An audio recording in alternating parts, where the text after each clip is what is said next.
Good evening and welcome to the Journey Home.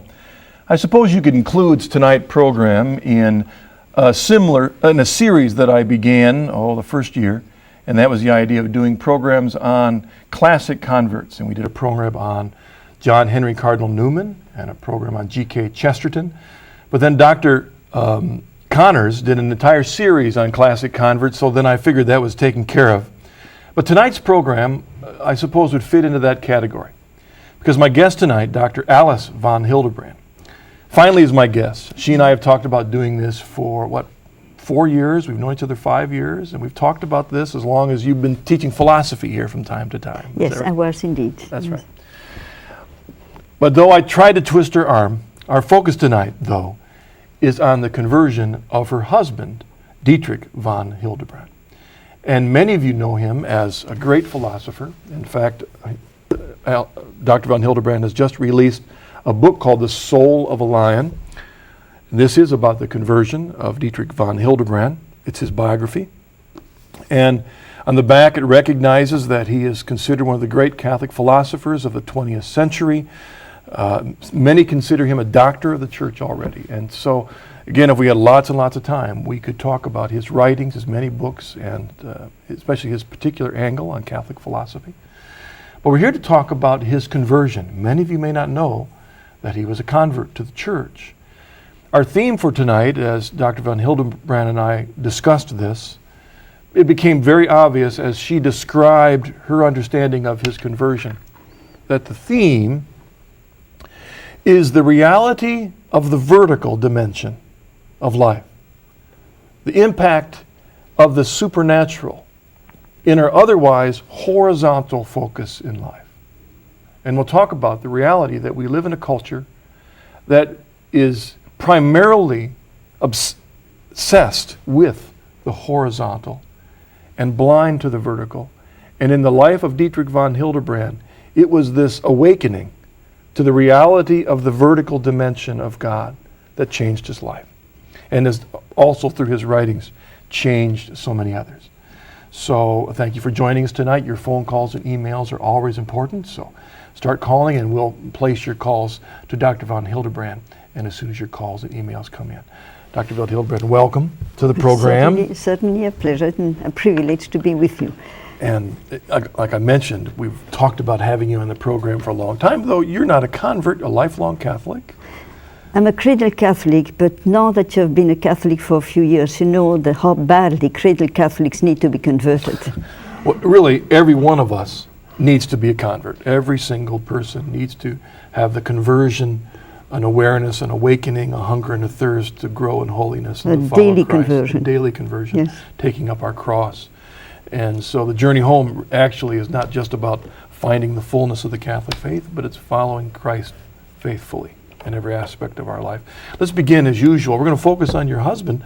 Let's begin by setting the background for his spiritual life. Well, he came from an extraordinary background. When I met him, I was a late teenager. He was a refugee living in total poverty. He had holes in his shoes. He had ill-fitting clothes. And one of the things that he said to me, it made an impression upon me. He said, I had a marvelous youth. You know, the contrast between the two was sort of, he kept saying, I just had a marvelous youth. And I found out that he came from the son of a very successful sculptor who had an enormous renommee in Germany. As a matter of fact, he was knighted by the King of Bavaria. He was born and raised in Florence, which is to my mind the most beautiful city that you can imagine. Mm-hmm. His father then built a house in Munich. Maybe you can show. They may show the audience at home a picture of that. It's on the cover of the picture, of this magnificent house that he had in Munich. And he said to me many times, quoting Lohengrin, the opera of Wagner, I don't come from darkness and sorrow. I come from splendor and delight. He was the last child of a family of 6, preceded by 5 sisters. He was the pet of his mother. He lived in this beauty. There was joy. One of the very famous persons of the period said, the house of von Hildebrand is the house of happiness. There's joy, there's light, there's love, there's friendship. And there was absolutely no trace of religion. Both his father and mother were raised Protestants, but I mean, they did not practice. They never went to church, never was mentioned. They never prayed, as far as we know. And surprisingly enough, their little boy had the extraordinary grace at the age of 5 of being convinced of the divinity of Christ. And he was sort of religiously inclined, but he had no religious formation. And he said to me, speaking about his conversion, you know, it was very much as someone raised in a beautiful apartment. Beautiful paintings, music in the background, love and joy, and so on and so on, but there's no sunlight. And one very fine day, something extraordinary happened to him, which was going to change his life radically. As a young man of 17, he went to the University of Munich, and soon afterwards he met a fallen away Catholic, Max Scheler. All right, let's stop there for a second. I want to stop you on that journey because we've got Dietrich, 17, 18 years old, from this privileged background. Very privileged background. And often when you hear people, we might call it the caricatured conversion story, if you would, sometimes it's drawn in the most negative concepts before Christ, and then there's a great conversion to joy. And here's an example of a person who has this, we might call it horizontal life of great beauty and great joy and great privilege, wealth, everything going for him, happy, right? I want to stop there because let's go back. If the theme that we're looking at tonight is the interjection of the supernatural, the vertical element, at that age 17, 18, given that background, how did he have any concept of the vertical, or where was the vertical of God in his You know, life? he was very reverent. He was open to a religious experience, so to speak. He was profoundly moved at the age of 14 when he heard a Passion according to St. Matthew of Bach, and he understood this is speaking from hell. But you cannot say that he was devoured by nostalgia or longing for something else, because he was happy, he was fulfilled, he was successful, he was enjoying life immensely. And then he went to the university, met this man who was a fallen away Catholic, but his teaching was still Catholic. I mean, there was a split personality because his life was unfortunately very bad, but his teaching was Catholic. And one very fine day, they became friends, and he said to my husband, out of a blue sky, the Roman Catholic Church has the truth. And he was amazed. The Roman Catholic Church had lived in Italy most of his life. He had gone to many Catholic churches because they were beautiful. But the Catholic Church, he had never met a Catholic in his life. The servants in Who the could house. talk about the faith in that sense? Absolutely nobody. I mean, the friends of his parents were liberals and so on and so on. And he said, the Catholic Church, what do you mean? Now, this is going to be a key to my husband's conversion. Scheler said, yes, the Catholic Church produces saints. Now, this boy, raised in Italy, said, a saint? What is a saint? And Scheler had this genius for describing phenomena. And he sketched the essence of sanctity, of holiness, a total transformation of man's nature by and through Christ, by etching the personality of St. Francis of Assisi. And I'm just going to mention two brief things in St. Francis, which to my husband's mind was absolute revolution. What is perfect joy?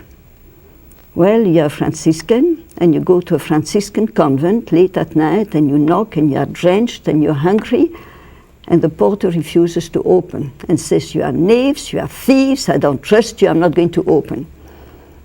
And you're freezing and hungry, and you bang, and say, please open to us. And the porter, who doesn't seem to be very holy, comes out with a stick and beats you and throws you in the snow. And he says, this is perfect joy. Of course, from a purely secularistic point of view, it's madness. Yes. Well, it's madness. Yes. You know, there you're hungry and you're cold and so on and so on, you're beaten. And why is it perfect joy? Because Christ has chosen suffering in order to save us. And therefore suffering has an immense value and meaning, and suffering brings us closer to God. Or you take another example, which my husband loved, when he had become enormously successful because of his holiness. And one day one of his brothers said, but Francis, why does everybody run after you? You're not particularly handsome. You are not a learned man. You are not outstanding in any way. Why do people run after you? And St. Francis exuded joy, and he says, because God could not find anyone more miserable, more wicked, more miserable from every point of view than Francis. And this is what he showed me. Now, for my husband, that was an absolute revelation. He had a very keen ethical sense. And suddenly a world opened to him, the world of supernatural morality, humility. Now look, all of us, and I say all of us, are influenced by the New Age. And what is the New Age? Telling us, you are okay, and I'm okay, and it's extremely important to love oneself and to like oneself and to feel good about oneself and so on and so on. Francis discovered that without Christ, he was a spiritual beggar, that he needed to be redeemed, that he was nothing, and he rejoiced in being nothing because he knew he was infinite love. Suddenly my husband said to me, I was coming to the sunlight. You know, all the beauty that he had seen, you know, that was beautiful, that was valid, and all of a sudden, the world of God opens us for him. And I mean, of course, the two virtues, which are the Christian virtues par excellence, humility and charity. And humility is to rejoice in my nothingness, because I'm so infinitely loved by God, who is all-powerful and can absolutely renovate me and change me. That was for him an absolute revelation, and he was on his way to conversion. But it took 6 years for him to enter the church. He was taken up by his studies. He was a brilliant student of Husserl. Husserl considered him his most talented student. He was engaged, he got married, he had a child. And then all of a sudden, another thing happened which was going to be decisive. His second sister was married to an American who was living in Rome and had become an Italian citizen. And he hadn't seen her for years. They had very little contact because he was at the university and she was in Italy. And suddenly he finds out she has become a Roman Catholic. And she was a very proud lady, handsome, talented, a remarkable painter.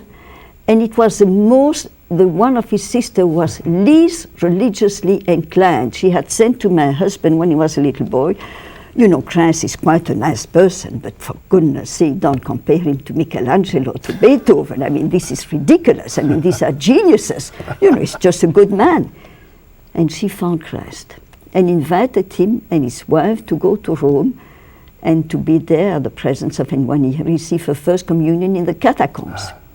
For the first time in his life, he went to Rome, and you know, this proud lady was kneeling down, begging God for forgiveness for her sins, and he was just overwhelmed. And on the way back, they were going back to the beautiful place in the center of Rome, and he said, you know, grace is knocking at your door. If you don't answer immediately, it might not come back. Promise that when you go back to Munich, you're going to take instructions. He went to Munich, started to take instructions, and he knew nothing about Catholicism, and he drank in like a sponge. You know, he couldn't, and of course all the dogmas, and he had no difficulty, absolutely none. There was only one obstacle. That was artificial birth control. And this priest said, the church prohibits artificial birth control. And he had a very strong ethical sense. And he said, why? He was absolutely amazed. Why should I mean, after all, you're not killing, you're just preventing an egg from being fecundated. The priest was a real priest. And he said, no, look, either you accept the totality of the teaching of the church, or I don't accept you in the church. Without a moment's hesitation, he said, credo und intelligam. I believe in order to understand. Now, it is interesting. He was pretty self-assured. He knew that he was extraordinarily talented. He never had any difficulty accepting the teaching of the church. And he said to me, you know, that was for me the great revolution, the discovery of the supernatural. And the next moment, I discovered that there was an authority above me. He said, up to that time, I was the authority. When I saw something to be true, that was it. And all of a sudden, there's an authority, and this authority is not a human authority. It comes from God. And so he saw God, you know, Christ, God, his Son, his divine Son Christ, giving this authority to the church. So when the church teaches, it is not a human teaching. It is a divine teaching, and all that we can do is to say, credo, I accept. And he said, the amazing thing is, I yielded. Within 3 weeks, I had such insights into the immorality of artificial birth control that he became one of the champions finding it. He was the first Catholic thinker in 1930, when the Protestants had the Lambeth Conference, suddenly accepting, birth control as being valid. He was the first one to oppose it. In 1968, when Humanae Vitae was published, he was the first thinker to defend the Pope. You see, in other words, he had such insights about it. The notion of authority, to submit, the act of intellectual humility, that you recognize you are weak, you make mistakes, and you need someone above you who guides you. Shortly before his death, when he solemnly confided his literary bequest to me, he said, take care of all the papers that I've left. But he said, if you find one line which is not in total agreement with the teaching of the church, do me one favor, burn it. Not many intellectuals would do that. Not many of our modern theologians would say, I submit. It was his joy to submit because he was submitting to God. And don't forget, he was an extremely powerful man. I was quite conscious throughout my life that I was close to someone who was an intellectual giant, and I was a little dwarf sitting on his shoulder. And all the work that I have accomplished, teaching at the university, in a secular university, the conference I've given, I owe it all to him, and he owes it all to God. As we were talking earlier, this change that came about in him was this vertical dimension, the awakening of this vertical dimension in him, which really, when you think about any conversion, that's what it is. It's the awareness, the acceptance, and the surrender to this vertical dimension in our life that really is there all the time, isn't it? And maybe if we set the journey aside for a second, think about the fact that we live in a culture that in many ways is blind to that vertical dimension, but also that presents many substitutes for this vertical dimension, imitations, some very subtle ones. Talk a bit, first of all, to our audience, what are we talking about? We're talking about this vertical dimension in our life. I mean to say a reality which can only come from above, something that man could never have invented, something which is so overwhelming that it seems to upset at first sight all natural values. For example, you take the gospel and you are told, love those who persecute you. Now, if you take natural morality and simply say, don't do harm to those who harm you, but to say that you should love them, he wants you to, he takes your coat and you give him your cloak. That you are rejected and calumniated and people criticize you, and you love them and you thank them. If you read the lives of the saints, what is so absolutely amazing is that they have an enormous self-contempt. Because they discover themselves to be sin. And that leads me to my next point concerning my husband. A conversion is something paradoxical. Because from one point of view, he was so exultant, he was so happy, he was radiating such joy that his spiritual director, when my husband said to him, what should I do for Lent? He said, not speak about your conversion. Because he couldn't speak about anything else. Now suppose that you are madly in love, and everybody that you see, you speak about your beloved. And you speak to people who have never loved. They say, well, for goodness sake, stop it now. I've heard enough about it. They could not understand that he was in love, that he was totally inebriated by the beauty of God that was revealed through Christ and his church. This is why when I had the blessing of being present here, when you interviewed Steve Ray and David Curry, and both of them exulted such joy that I said to myself, this is exactly what my husband has experienced. And on the other hand, this overwhelming joy, and on the other hand, he made the discovery that he was a sinner. You see, up to that time, he had led a good life. He was definitely someone who was kind and good, and an enormous respect for the sexual sphere, probably because of his love for his mother and his sisters. He had a very, very deep sense for the nobility of femininity, and he could never stand people who looked down upon women. You know, he just found it absolutely horrible. So, I mean, he didn't have the obstacles that most people have to find the faith because they lead a bad life or anything like that. But I mean, he was an extraordinarily good person from any point. Of course, he was selfish and that sort of things, but I mean, it didn't bother him. I was thinking the finding and the becoming open to and the seeking out this vertical dimension in our life reminds me of one of the Beatitudes that actually reflect on this in relationship to your husband's journey. There's many, you know, all the blesseds are talking about the different virtues that we are to have, but one of those is, blessed are those who hunger and thirst for righteousness, for they shall be satisfied. You know, how does that describe this conversion in your husband's life? You know, because as I said, it was like a revelation of a new world.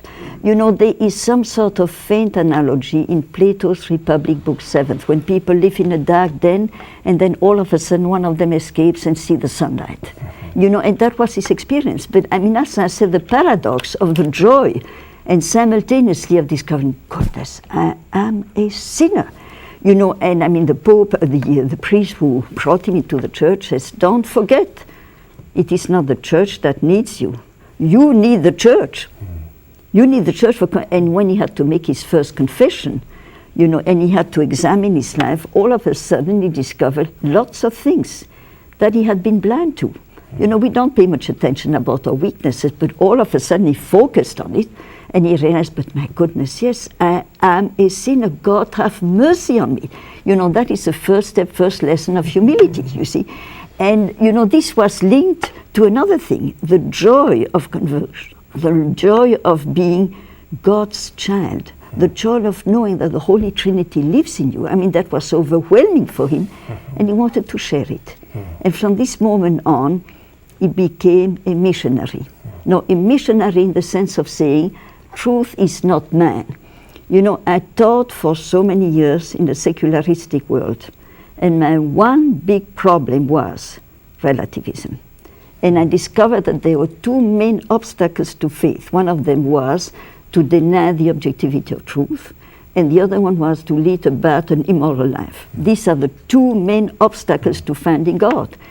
No, he never was a relativist. But you know, I always said to my students when they say, you're just telling us your ideas.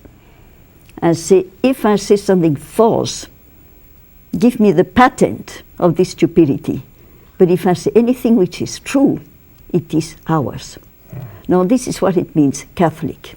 It is universal. And if something is true, God exists. Christ is the Son of God who has saved us. He has founded the church who contains the plenitude of revelation. You know, this is a straight line. And he discovered it. This is ours. And therefore, he had received it. His one great longing was to share it with others. Else, so they could experience the same. And I mean, in the course of his life, about 100 people, families and friends converted. And one of the greatest joys that he had in the United States was a conversion of a young Jew who was a student of his, and taking his courses, very much impressed by, as I was tremendously impressed by his teaching. And one day this young Jew said to him, you know, it was a Jesuit university at Fordham, and said, you know, other professors say, well, Neil, we're not going to try to force you to become a Catholic. We totally respect the fact that you're no one, you're going to try to influence you. And my husband stopped in the middle of the street and said, what? That's what they said to you? And I tell you, Neil, I'll walk to the end of the world to be able to gain for you the joy of entering the church. A few months later, he became a Roman Catholic, he was baptized, he was dating my sister, and I was hoping he would become my brother-in-law. And one very fine day, he had dated my sister, and she came back late at night, and she was sobbing. And she said to me, you know, Neil told me that he has a religious vocation. Called the priesthood. Well, you cannot fight with God. And of course, believe it or not, he became a Carthusian monk. And founded the first Carthusian monastery in the United States. That's amazing. You never know what your witness is going to do, and who. That's well, what you never. You know, and we remained in close contact to the very end of his life.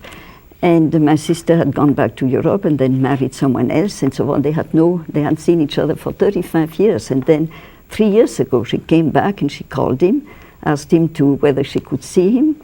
And he said, yes, I have the permission to see you. He saw her after 35 years. He said to me, I have prayed for her every single day at Holy Mass. And they had a beautiful, beautiful exchange. And when she left, she said, well, it's goodbye. See you in eternity. He said, why? Maybe I'd still have the joy of seeing. 3 weeks later, he was dead. And Father Groschel told me that he was the advisor of the Carthusian, knew him extremely well. And when I said to him, when I was hoping he would become my brother-in-law, he practically fell off his chair. We live in a culture that is blind to this vertical, right? Yes. And you had mentioned that 2 of the barriers that stand in the way from people recognizing the presence of God, the voice of God in their life is relativism, right? And immorality. And immorality. Yes. What else stands in the way, prevents people in our culture from recognizing God's presence? You know, I do believe, unfortunately, in the United States and in the world at large, you know, particularly in the Western world, because we are rich. And it's not always a blessing. It's very comfortable, but it's not a blessing. Right. And from a moral point of view, it can be an enormous obstacle. You know, when you speak to people coming from simple countries, I mean so-called underdeveloped countries, sometimes they have a much better hierarchy of values. Now, I'm going to say something which is very tragic, but in the United States, we have a distorted sense of value, and we are putting what is lower higher and what is higher lower. Now, you know, you're going to say that maybe it is too severe, but it seems to me that if you ask the average American, what are the things that he cares for? Well, making a fast buck, lots of money, and sports. You know, now I just left New York a couple of days ago, and everyone is wild, absolutely wild. You weren't on a subway, were you? Because everybody's going between one stadium to the next. Because, I mean, it seems to be the end of the world or the beginning of a new world. I mean, you know, if it's a question of life or death, whether the Yankees or whether the Mets are going to win. You see, no, I have nothing against sport, and it is certainly something which is valid, but it is way, way, way down on the scale. And, you know, we forget that is what our primary duty, what is our primary is to praise God. That is my glory, that is my title of honor. You see, and therefore you simply say this is something which is so tragic that we're so concerned about making money, and we say, I'm doing nothing, that we become blind. And of course, when this blindness is particularly apparent in our politicians, way, way up, that there are certain things they no longer see, you know, the effect on the whole of the country is a disaster. And so, you know, of course, there are 2 things which are very prevalent in everyone's mind today, not in my mind, but, you know, the Subway series, the World Series is number 1, and then comes the election. And it seems to me that for many people it's now very much in the background because of the World Series. But the you know, the election on the 7th of November is going to be a test. What is the hierarchy of values of the majority of American people? Do they place moral values on top, or do they place economic values on top? Do they place my personal interest and my personal advantage, or do they say the first obligation of a country is a moral obligation to exercise justice and to respect the lives of innocent people? Yes. And if we don't do it, even though our economic system is blooming, even though we have made more money than ever before, even though, you know, the stocks apparently keep going up, we are doomed. And I mean, my husband was so conscious of this. I still recall with tears in my eyes, he had given hundreds of talks in his life in 17 countries. And the last talk that he gave was in March 75 in Orange, California. And it was soon after Roe v. Wade. And I recall he saying at the end of his talk, a country that legalizes the murder of its own innocent children is doomed. And he left the podium. You know, meaning to say, if America, this blessed country that has so many advantages, forgets that the primary duty is a moral obligation to respect innocent life, we are doomed. Even though we make money, you study the history of Rome. Rome was defeated by people that had only clubs and pigs and things like that because they were morally decadent. And this is what is threatening us today. And obviously for politicians, do not lead us upward. You know, people follow. And this is why I'm extremely, I mean, he cried the last years of his life because of the blindness that was spreading more and more and more. Seeing it more and more. Time flies when we're having fun. We're going to need to take a break. We'll be back in just a moment with your questions for Dr. Van Hildebrand about her husband's and also her own journey of faith.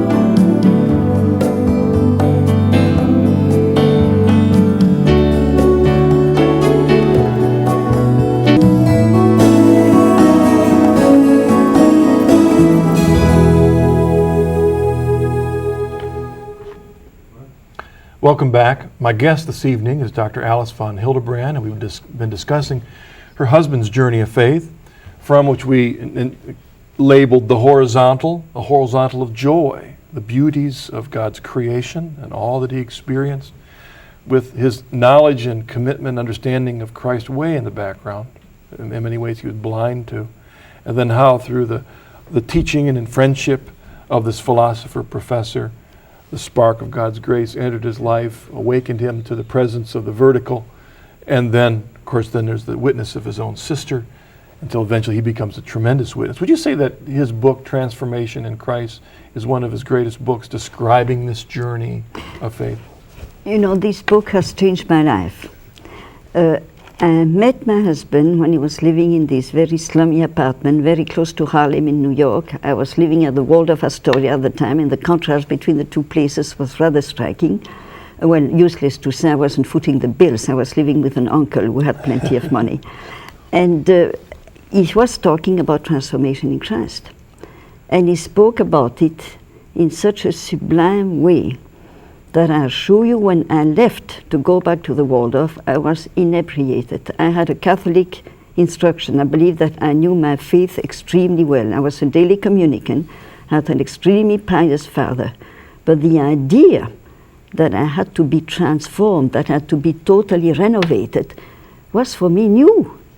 You know, it's so amazing that somehow the nuns did not make that clear to us. You have to work on yourself. You have to let Christ chisel you. You know, and sometimes the marble is pretty tough. And, you know, for me it was an inspiration. I realized, but my goodness, this is a dimension of my faith that I've never seen. I believe personally that Transformation in Christ is one of the great books of the 20th century. I've read it about 15 times. I reread it recently, and every single time I discover new gems. But people are going to say, well, of course, you know, she's prejudiced because it is her husband's books. You know, as a matter of fact, it's very opposite. It is through Transformation in Christ that I discover who my husband was. And I told you that I'd get your conversion story out, because that was it, right? I mean, that was kind of your reawakening. Yes, right? Indeed, and not only for me, but I mean, you take for this young Jew who became a Carthusian, It was the same thing. Why don't we let's get our first caller tonight. This is Kathleen from Minnesota. Hello, what's your question for us tonight? Good evening. It's really an honor to talk to both of you. My question is, did your husband ever run into or talk about Edith Stein? Yes, indeed. You know, I'm so glad that you're raising the question, because it's something that I wanted to say and I had no time for it. You know, the thing is that they had the same intellectual background. Both of them were brilliant students of Husserl. She was born on the same day, but 2 years later, and she came to Göttingen when my husband had already left, but he had founded a philosophical society. You know, wherever my husband came, you know, there was a lot of movement and everybody knew his name. And they had the same admiration for Husserl, the same respect for him, the same admiration for Adolf Reinach, who was their pet teachers. And Adolf Reinach was killed during the war, shortly after his conversion, in which my husband played a role. He was a liberal Jew, and when he entered the army, my husband sent him the Confessions of St. Augustine. And he was so responsive to it that my husband immediately sent him a Catholic missal. And shortly afterwards he was killed. But in the meantime he had been baptized as a Protestant. And when he was killed, my husband was asked to say a few words at his burial in Göttingen. And Edith Stein was there. And that was the first time that he saw her. She knew of him. I don't think he knew very much about her. You know, he was well known at Göttingen by all the students. But he said to me, he greeted her, and he was so shy and so reserved. She was a typical introvert. And my husband was a typical Italian. He was extrovert. And somehow, you know, she was very shy, and she answered monosyllable, yes, no, no, yes, and so no contact could be established, which afterwards made him awfully sad. Then he met him a second time in Salzburg in 1930, when she gave a brilliant talk on feminism and femininity. And once again, very, very reserved, very difficult to come close to. But of course he knew a great deal about her. One very dear friend of her was a godchild of Edith Stein. And so, of course, afterwards he discovered more and more what an extraordinary person he was. And he regretted the fact that no contact was established. Well, just maybe a quick clarification for those who may not know who Edith Stein is. She was a Jewess, philosopher, atheist? She was raised as an Orthodox Jewish, and then she lost her faith when she was a teenager. And then, but she was a lover of truth, and she was leading a moral life. So she had no obstacles. And when she went to Göttingen, you know, suddenly she discovered once or so Max Scheler impressed her very much, opened up. The prejudices were eliminated. And then she read the life of St. Teresa of Avila. My husband read the life of St. Francis of Assisi. She discovered the supernatural. She read the life, start at 7 o'clock in the evening, stop at 7 o'clock in the morning, and said, I'm becoming a Roman Catholic. And then she became a and she became a, well, then she was teaching for a while. She couldn't find a job at the no job at the university because she was only a woman, even though she was the most talented woman you can imagine. And then when all universities were close to her, she became a nun, then had to leave Germany because and went to Holland. And then as soon as the Dutch bishop condemned Nazism, she was arrested and sent to Auschwitz and died. And she was canonized last year. Last year. Yes. So there's a great, beautiful connection, so many parallels. Similar. You know, when you read my book, you're going to see I make quite a few parallels between the interpretation of Husserl and Reinhard. And again, that's the book, The Soul of a Lion. That's your recent book about Dietrich von Hildebrand's conversion yes, it story. was just published about a month ago. By Ignatius Press. Let's take our first email. This is from C.J. Phillips. Dear Marcus and Dr. von Hildebrand, I read Transformation in Christ, a masterpiece with practical application to life. From my observation, it seems that humility is the first greatest step to true conversion. I've seen it with my husband as well as with other converts. I tried giving this book to someone who makes a ton of money, lives the high life, but is on a completely self-destructive path. How do you reach someone who has everything, looks, money, intelligence, but is miserable? You can't strip the person of the material things he or she has, but how do you deflate their ego? You can't deflate the ego. But you can pray for them, and you know, that's another thing that I wanted to say, which I had no time to say previously, that my husband discovered another thing in the Roman Catholic Church, the meaning of sacrifice. Now, I assure you that the word sacrifice probably was not in his vocabulary before he converted. And you know, one of the beautiful things about the Catholic Church is there's so little that we can do for others. We can hurt others easily. And it's very difficult for them to do good because we can hurt them immediately. We can only do them good through God. And there you have the two unique means that God offers us every day, prayer and sacrifice. Yes. And unfortunately, after Vatican II, you will notice the notion of sacrifice has been more and more eliminated. And this is why so many convents have gone downhill. You know, because now you have a cocktail hour, for example, replacing discipline and sacrifice and fasting. You know, this is, let us reintroduce the greatness of sacrifice. That is the backbone of religious life. And of course, you can't do anything. Preaching doesn't do it most of the time. Of course, in case of my husband, there's no doubt about the fact that what he called the apostolate of being, that when you radiate peace and love, and then someone can come to you and say, I'm so unhappy, what is your secret? Yeah. you are happy, you read J. George, and then gently and slowly you can speak about the mystery of God in your soul. Thank you, Dr. Van Hildebrand. Let's take our next caller. This is Jackie from California. What's your question for us tonight? Yeah, I joined you rather late. You may have answered one of the questions I had about the source of her information, but can you define the term reality of the vertical? Sure. I don't know what that means. All right. You know, of course, vertical is your interpretation of what is meant by supernatural. Yeah. You know, meaning to say the dimension of a reality which cannot be invented by human beings, which is so absolutely superior and transcendent to whatever entered in a man's head. You know, my husband always said one of the most powerful proofs of the divinity of Christ is that it could never have been invented by a human being.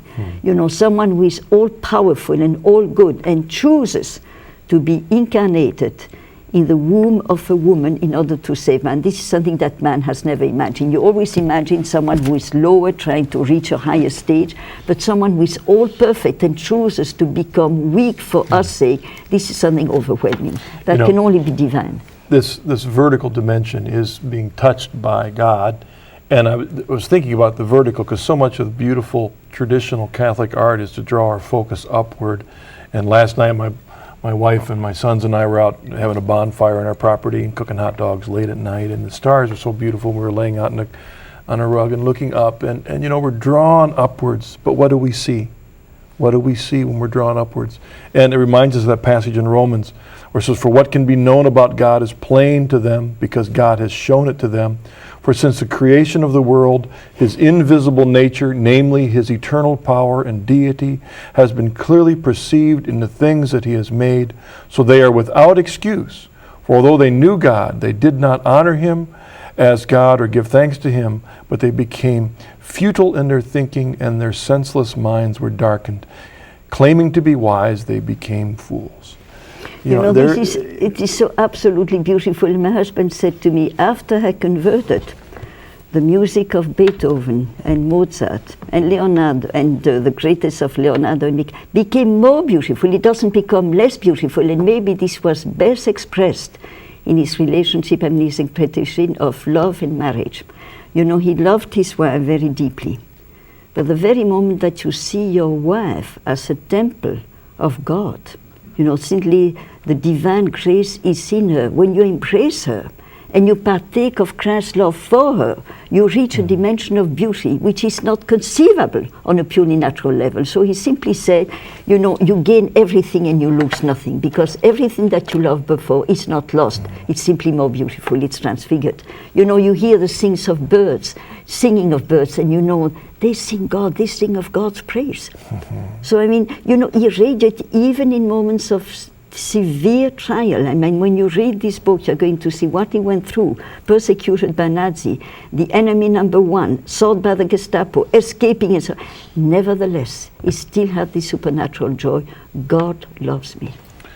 Before I take the email, I just want to clarify something, make sure that people who don't understand your presuppositions don't misunderstand you. When you're talking about the struggles that have happened in monasteries and such since Vatican II, you don't necessarily mean what happened in Vatican II per se, but the way it's been interpreted, the way it's been applied, misinterpreted, and maybe overreactions about things and misappropriation and misapplications of teaching, but not the teaching of the church per se, and sadly, the way it's been misinterpreted. That's right. And purposely misinterpreted. Yeah, sadly. And so really a call for us, as John Paul II has called us to do, is to read and understand and live the teaching of the church. So there's a challenge to that. Let's take our next email. This is from Tom Salmon in University Heights, Ohio. Dear Dr. von Hildebrand and Marcus, would Dr. Hildebrand please relate Dr. Dietrich von Hildebrand's concept of value to the modern aesthetic? How would you place it within the context of what today passes for art? But you know, that's a huge topic. He just wants to make. He doesn't want you to have an easy time tonight. No, well, and certainly it's not giving you an easy time. You know, I'm going to say, well, I'm going to be just as naughty myself and say my husband has written a 2-volume, 500-page work on aesthetics, and this is going to explain. But you know, for him, beauty is not something which is just subjectively satisfying, which gives me pleasure, which is fun, which is something. it is something that possesses an objective value. Don't forget, God is beauty itself, and whatever is beautiful in some modest way reflects God and speaks of Him.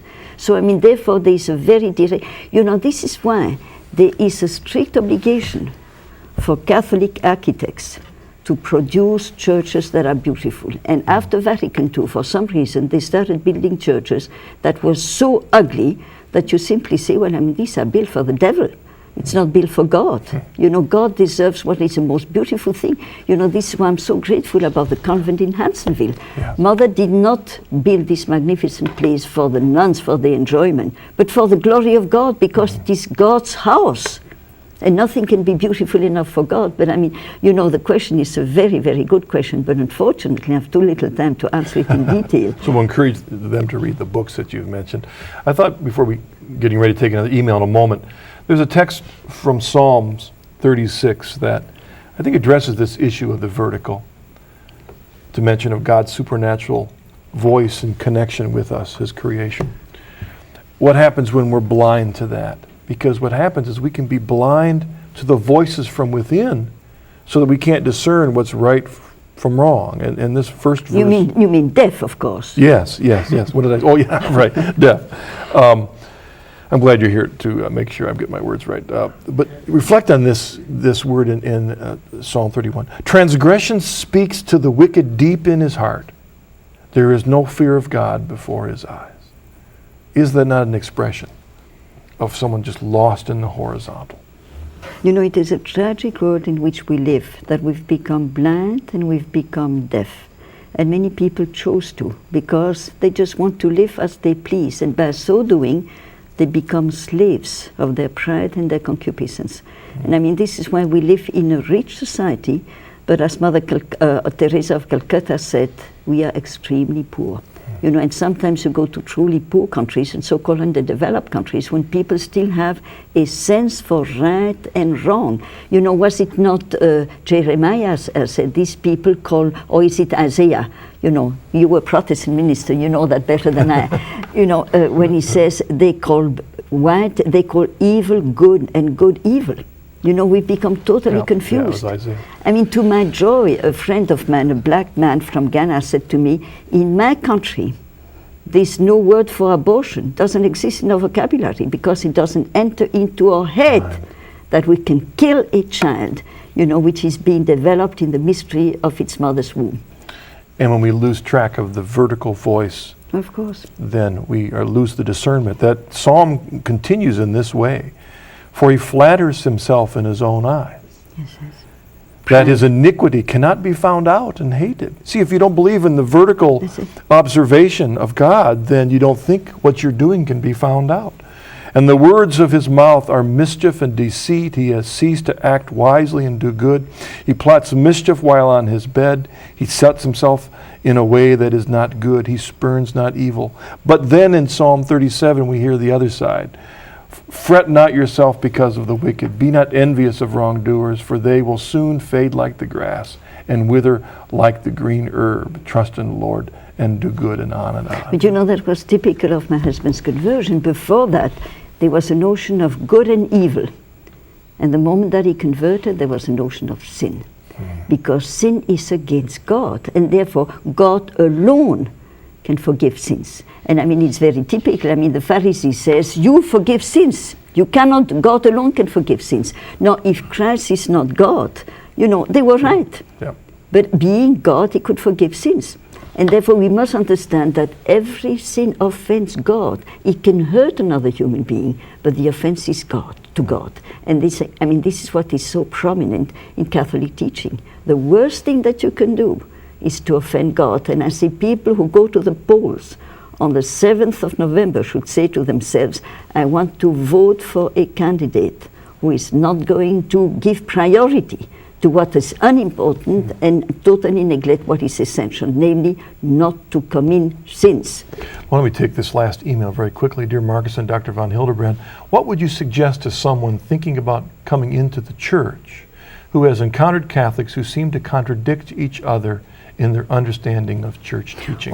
That's an excellent question and a very easy one to answer. You know what is so marvelous about the Catholic Church? There is an authority. There is the official teaching of the Church that hasn't changed for 2,000 years. So don't pay attention to the chattering of people who are going to say this and that and that. These are their opinions, but turn to what the Church has taught, unchanged teaching for the last 2,000 years, in spite of the imperfection of some of our leaders, in spite of the fact that we had bad popes, in spite of the fact the teaching hasn't changed. And for this we have to be infinitely grateful.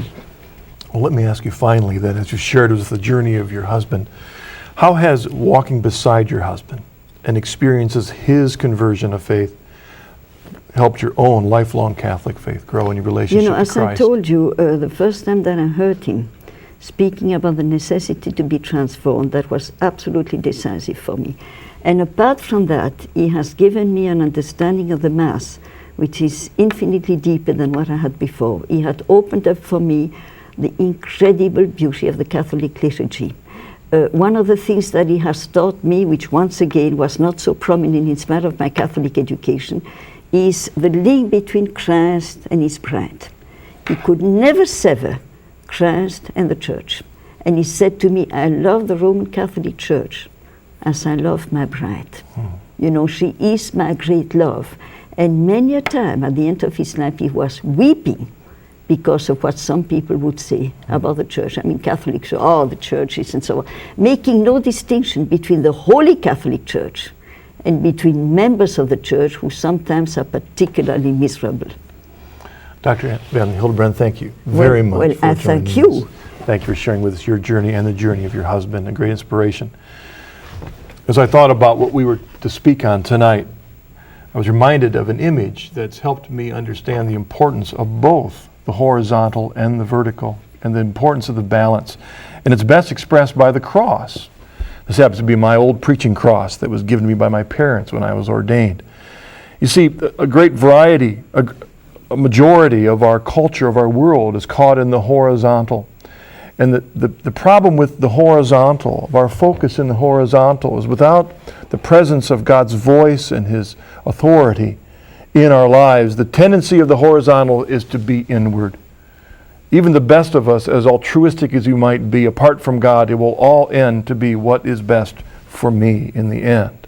We may be doing things for others, but ultimately there will always be that core of what is good for me. And to me, a great example of that is that recently a computer system was released, the newest upgrade for the system for the computers that we use. And it was called the Millennial Edition. And the marketers had the great idea, the best way to market that is to see the Millennial Edition as script for me. And so we see that the center of our computers, of course, is what's good for me. And it's advertised to entertain me, empower me, and picture me, everything for me. And that, to me, is the essence of the horizontal. But the reaction to that sometimes is therefore to turn to the vertical, to a relationship with God. And a great many very faithful people turn in relationship with God, but then reject the horizontal. And the ultimate example of that are those, for example, like Christian Science, that would believe that none of this is real, that our only focus is to be vertical. But the reality of the Christian faith is illustrated in the cross, because it is the expression of the incarnation, of God coming into our world. The vertical enters the horizontal and brings glory to the horizontal, as it says in Scripture, because in our world we can see and experience the reality of God. And to me, the image of the cross represents that top part of the cross of God reaching down to us on His grace. And then the bottom part of the cross, of course, represents our reaching up to God by His grace, enabling us to reach in faith.